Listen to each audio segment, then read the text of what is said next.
Assalamualaikum warahmatullahi wabarakatuh. Pada video pembahasan kali ini kita akan membahas sedikit tentang reaksi fisi dan fusi. Sebelum kita masuk ke reaksi fisi-fusi, kita bahas terlebih dahulu tentang tampang reaksi. Apa itu tampang reaksi? Jadi, jika pada proses peluruhan radioaktif itu kita sudah berkenalan dengan yang namanya lambda, yaitu konstanta peluruhan yang menunjukkan kemungkinan atau probabilitas proses peluruhan ini akan terjadi. Jadi kalau di peluruhan radioaktif kita kenal dengan yang namanya lambda yang menunjukkan berapa persen ya, berapa probabilitas peluruhan itu bisa terjadi. Nah, sedangkan dalam reaksi inti analog dengan yang ada di peluruhan radioaktif ya, kita kenal dengan yang namanya tampang reaksi atau sigma. Nah, sigma ini merupakan ukuran kemungkinan atau probabilitas dalam ruang bahwa reaksi inti itu akan terjadi. Jadi kalau di peluruhan radioaktif ada lambda, kalau di reaksi inti ada sigma. Nah, jika hukum-hukum fisika ini menunjukkan suatu reaksi ini dapat terjadi, sedangkan tampang reaksi sigma itu menunjukkan besarnya kemungkinan terjadinya reaksi inti. Jadi kalau di video sebelumnya kan kita juga sudah membahas bahwa reaksi inti dan peluruhan radioaktif itu nggak sembarangan meluruh, nggak sembarangan bereaksi itu ya. Reaksi dan peluruhannya itu harus memenuhi hukum-hukum fisika. Dan tampang reaksi sigma ini menunjukkan kemungkinan terjadinya reaksi inti. Nah, sekarang kita coba tinjau gambar 1A. Ya, gambar 1A. Dan gambar 1B. Nah, kita tinjau yang 1A terlebih dahulu. Jadi ini ceritanya ada partikel X sejumlah NX. Ini partikel X sejumlah NX. Ada banyak ya yang datang, yang ini yang ditembakkan menuju suatu luasan A. Menuju suatu luasan A yang terdiri dari N besar inti X persatuan volume. Jadi pada reaksi inti yang sebelumnya itu kan kita punya X kecil ditembakkan ke inti X besar sehingga terjadi reaksi inti. Reaksi intinya kan bisa hamburan elastis, non elastis, atau bisa menjadi Y kecil plus Y besar gitu ya. Y kecil plus Y besar gitu misalkan gitu ya. Reaksi intinya kan bisa, hasilnya bisa macam-macam nanti. Nah, intinya di sini kalau dari skema ini kan kita pasti ini X-nya 1 ya, X kecilnya 1, X besarnya juga 1.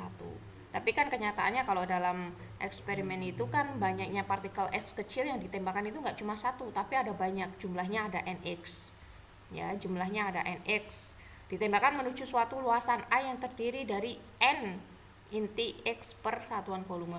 Jadi kalau kita nembakin partikel X kecil ke suatu sasaran, nah sasarannya itu luasannya adalah A besar ya. Kalau luasan ini kan misalnya ini sebuah lempeng gitu ya, lempeng logam gitu, di dalamnya kan banyak atom-atomnya, di dalamnya ada banyak atomnya. Nah, dalam atom itu kan pastinya ada inti atom ya. Nah, inti atomnya kan nggak cuma satu, orang satu lempeng, berarti kan inti atomnya ada banyak. Sebanyak berapa? Sebanyak N besar. Jadi, kemudian masing-masing inti atom itu berhubungan dengan luasan sigma. Jadi, kalau ini Anda lihat dari gambar 1A, itu kan tampak dari samping ya. Kalau misalnya tampak dari depan, itu kita bisa melihat seperti ini. Jadi ini yang lingkaran-lingkaran ini menunjukkan luasan sigma. Jadi inti atom, misalnya inti atom ini ya, inti atom X itu berkaitan dengan suatu luasan sigma. Ya, jadi ada luasannya ya. Sigma ini. Jadi ini sigma gitu ya. Reaksi inti itu hanya terjadi jika partikel X kecil jatuh dalam luasan sigma. Jadi reaksi inti itu terjadi apabila partikel X kecil yang ditembakkan itu mengenai daerah yang ada di dalam lingkaran ini.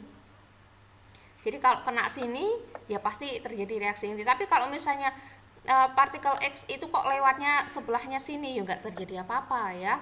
di luar dari lingkaran ini ya nggak terjadi apa-apa. Jadi reaksi inti itu bisa terjadi kalau partikel X-nya itu berada di dalam ini lingkaran ini, luasan sigma ini. Itu.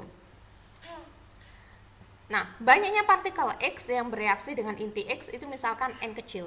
Jadi kan sebanyak nx ya, nx ini ditembakkan menuju ini lempeng ini ya. Kalau di sini diasumsikan tebal sasarannya itu T dan diasumsikan sangat kecil sekali sehingga cuma ada satu layer saja.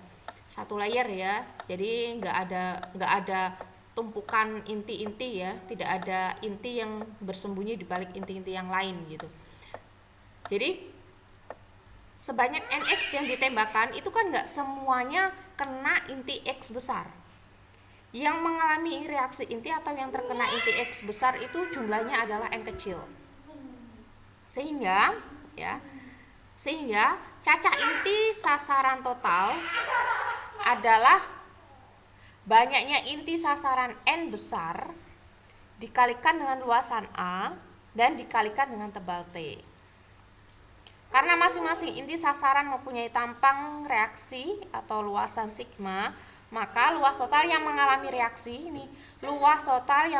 reaksi adalah sigma n AT. Ini luas total ya, semuanya ya, luas totalnya ya. Jadi perbandingan antara partikel yang datang nx menuju sasaran A itu sama dengan partikel yang bereaksi n dalam luas sasaran reaksi total. Jadi nx itu sama dengan A, ya, nx itu sama dengan A, sedangkan n yang mengalami reaksi itu sama dengan sigma n AT. Ini bisa kita coret-coret ya. Sehingga kita dapatkan sigma itu sama dengan n per nx nt. Suatu tampang reaksi, satuan tampang reaksi itu m kuadrat, tetapi karena luasannya itu sangat kecil sekali sehingga biasanya dipakai satuan barn.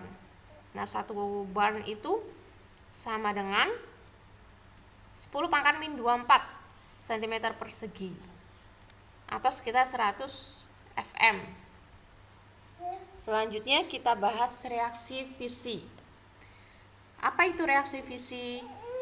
Reaksi fisi itu terjadi jika inti-inti yang lebih berat. Reaksi fisi, inti-inti yang lebih berat akan cenderung membelah atau memecah menjadi inti yang lebih ringan karena energi ikat pernukleon B per A-nya itu lebih kecil dibandingkan dengan energi ikat pernukleon inti ringan. Ini sudah kita bahas di pertemuan sebelumnya.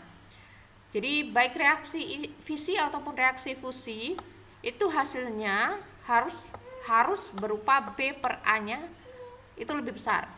Ya, harus lebih besar. Jadi baik reaksi fisi atau fusi, energi ikat pernukleon dari masing-masing inti itu harus lebih besar. Jadi kalau misalnya untuk yang reaksi fisi, kenapa inti berat itu meluruh? Karena dia tidak stabil dan karena B per A-nya itu kecil. Ya.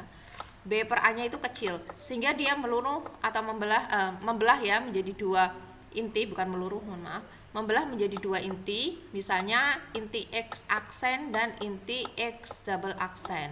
Nah, energi ikat pernukleon untuk yang X aksen dan X double aksen itu lebih besar daripada yang inti X. Jadi ini B per A-nya itu lebih besar daripada B per A punyanya X.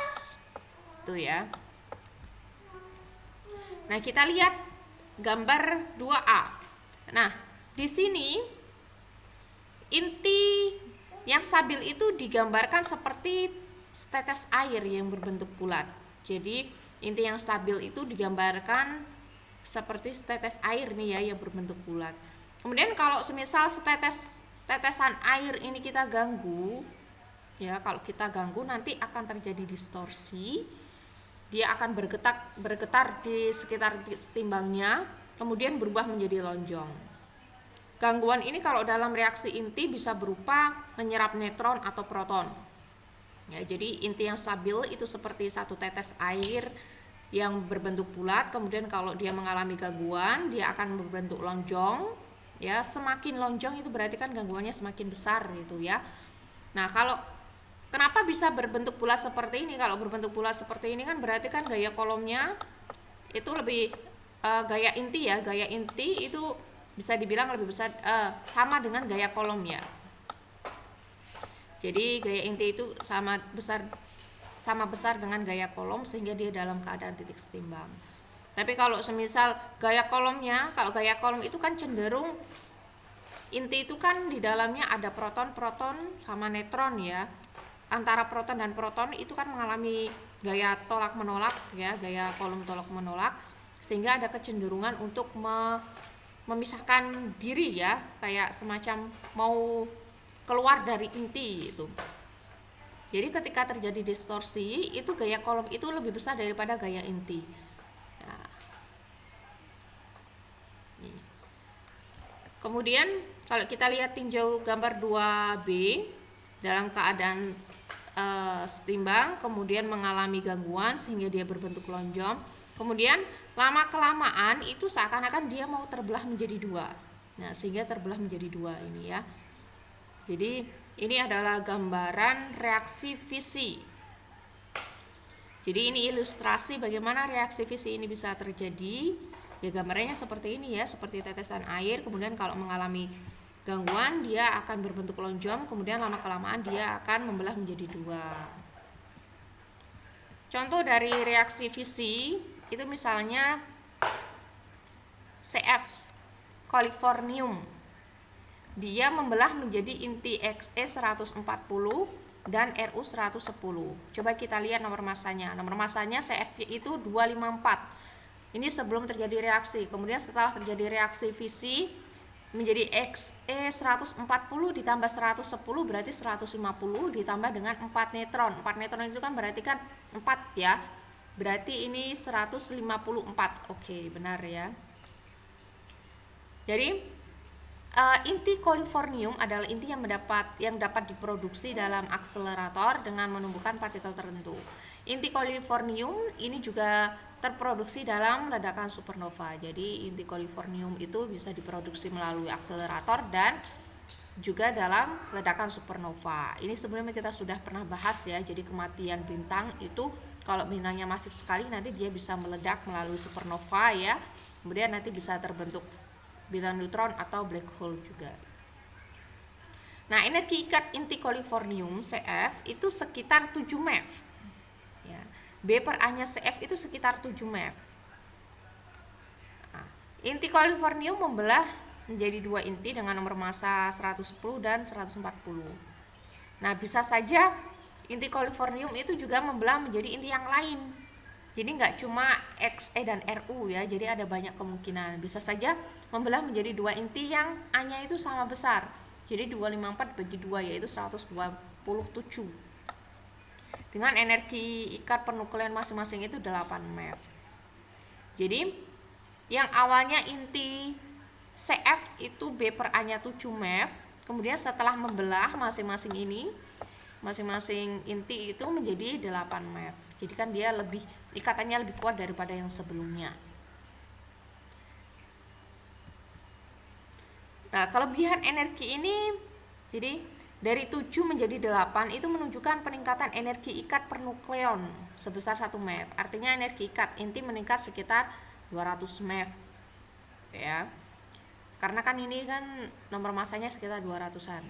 Kelebihan energi ini karena bernilai positif, maka prosesnya itu disebut sebagai eksotermik atau eksoergik. Jadi energinya berubah menjadi energi kinetik hasil reaksi. Nah, contoh lain inti yang mengalami reaksi fisi itu adalah uranium 235. Jadi uranium 235 ini biasanya digunakan untuk bahan bakar nuklir ya, sebagai bahan bakar nuklir. Jadi kalau semisal kita lihat kalau dari reaksinya skemanya di persamaan 4, uranium 235 plus neutron menjadi Rb93 plus Cs141 plus 2 neutron. Coba kita lihat gambar 2. Jadi ceritanya begini, uranium 235 ya. Jadi ada neutron ditembakkan ke uranium 235 sehingga terjadi reaksi fisi.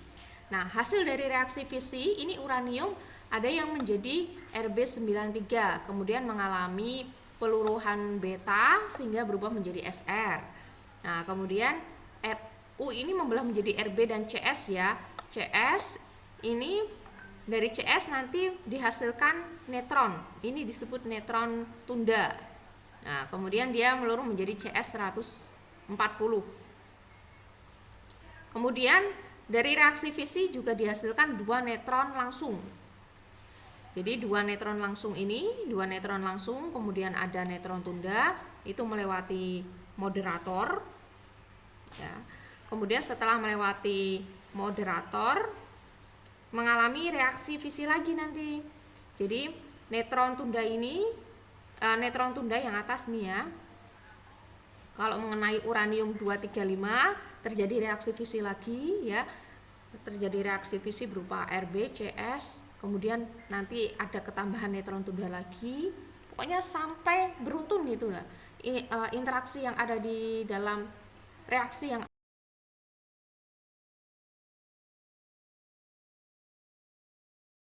itu sangat kompleks dan reaksinya beruntun. Nah, ini kalau yang neutron langsung misalnya kena uranium 238, nanti dia berubah menjadi uranium 239, kemudian mengalami peluruhan beta menjadi Np239, mengalami peluruhan beta lagi menjadi Pu, plutonium ya. Kemudian ya ini seterusnya gitu. Jadi reaksinya itu berantai.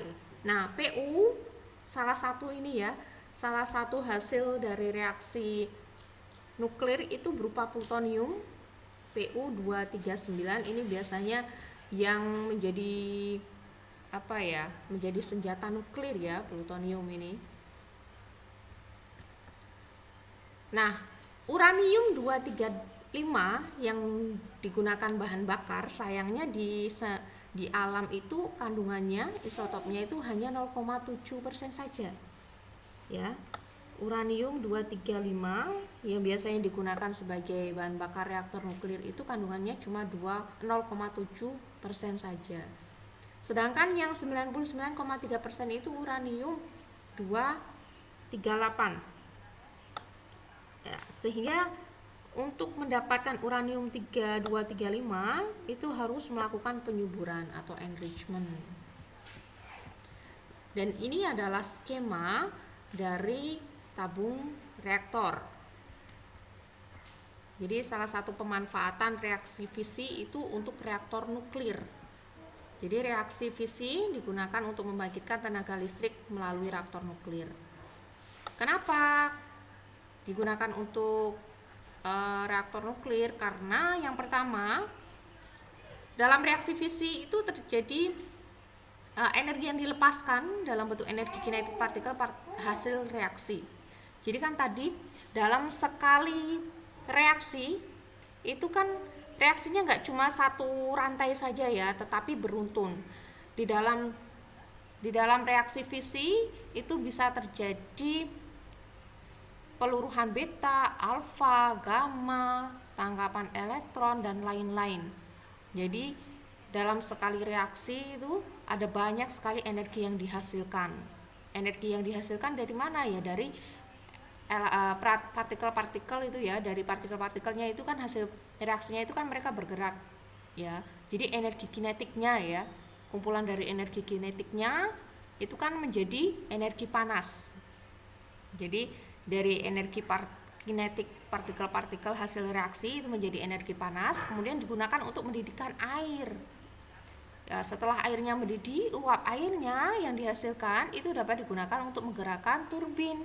Guna apa? Guna membangkitkan energi listrik. Sedangkan jumlah neutron yang dihasilkan, ini ada 3 keistimewaan. Yang pertama tadi, yang kedua, jumlah neutron yang dihasilkan itu lebih dari 1, sehingga memungkinkan terjadinya reaksi beruntun. Tadi kan reaksi fisi yang uranium itu didapatkan 1 neutron tunda dan 2 neutron langsung. Nah, dan ketiga neutron ini kalau semisal dikenakan moderator lagi nanti terjadi reaksi fisi lagi. Dalam reaksi fisi lagi nanti diperoleh neutron lagi. Nah, neutronnya nanti digunakan untuk reaksi lagi gitu. Kemudian yang ketiga, reaksi fisi dalam reaktor nuklir itu dapat dikontrol. Jadi reaksinya itu dapat dikontrol. Nah, terdapat berbagai jenis reaktor nuklir, ada reaktor air didih, tekan, logam cair gitu. Kalau yang gambar 5A ini menunjukkan komponen reaktor air tekan. Kemudian yang 5B itu menunjukkan reaktor dari inti ya, komponen dari inti reaktor. Inti reaktor. Jadi ini kan di sini kan ada reaktor core, inti reaktor. Kalau semisal diperbesar ya komponennya ya seperti ini. Itu. Nah, nanti ini bisa menjadi tugas bagi Anda untuk menggali lebih lanjut tentang reaktor nuklir. Kemudian kalau untuk yang reaksi fusi itu penggabungan.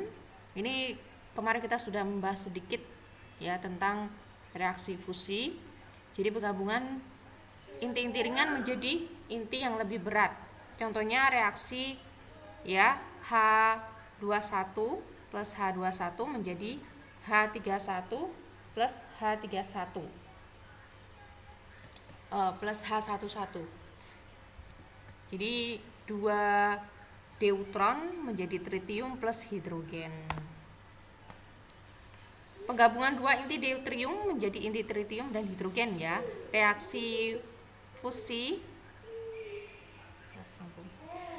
Nah, reaksi fusi ini mohon maaf harusnya fusi. Ini diperoleh Q-nya 4 MeV, Q-nya positif. Jadi termasuk reaksi eksoergik atau eksotermik. Terjadi pelepasan energi sekitar 1 MeV per nukleon. Nah, reaksi fusi ini dapat dikendalikan jika berada pada suatu ruangan yang suhunya 10⁻⁷ sampai 10⁻⁸ Kelvin. Jadi pada suhu ini atom-atom itu terionisasi menjadi plasma yang hanya dapat dikungkung menggunakan medan magnet. Nah, contoh reaksi fusi lainnya adalah reaksi fusi pada bintang-bintang. Terdapat 2 macam reaksi fusi, yaitu daur proton-proton dan daur karbon. Contohnya yang daur proton-proton itu ada di gambar 6A yang menghasilkan energi sekitar 25 MeV. Jadi hidrogen plus hidrogen menjadi tritium, positron, neutron. Ya. Kemudian ini deuteron plus hidrogen menjadi tritium, gamma. Kemudian yang tritium helium 32 plus helium 32 menjadi helium 42, 2 hidrogen.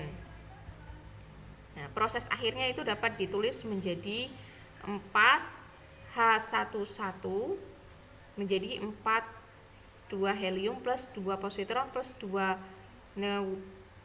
neutrino ya, neutrino plus 2 gamma. Ini mohon maaf harusnya 2 ini ya. Sorry. Jadi ini bacanya P, ini proton-proton itu H11 ya, proton menjadi 2 ya, menjadi deuteron, positron plus neutrino. Kemudian ini lanjut ya. Kemudian H ini plus P menjadi He3. Oh ini sorry salah, ini He3 ya. He3 plus gamma. Kemudian dari sini proton-proton ya. Proton-proton sama seperti tadi menjadi H2 plus H1 menjadi 3He. Nah, 3He. Kemudian terjadi fusi yang menghasilkan 4 helium, Pp. Jadi kenapa di sini menjadi 4 hidrogen? Itu karena ini beruntun ya reaksinya ya. 1 2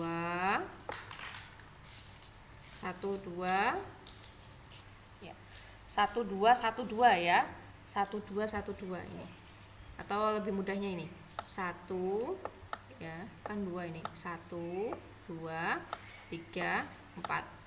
Ya, makanya disebut daur proton. Jadi 4 hidrogen menjadi 1 helium. 4 hidrogen menjadi 1 helium. Ini prosesnya begini. Kemudian daur karbon itu gambar 6B. Karbon C12 plus H11. Jadi ini C12 ya plus H11 itu proton ya menjadi N13 plus gamma. kemudian menjadi E plus neutrino menjadi C13 plus P, dan seterusnya ya. Ini daurnya panjang. Nah, gitu.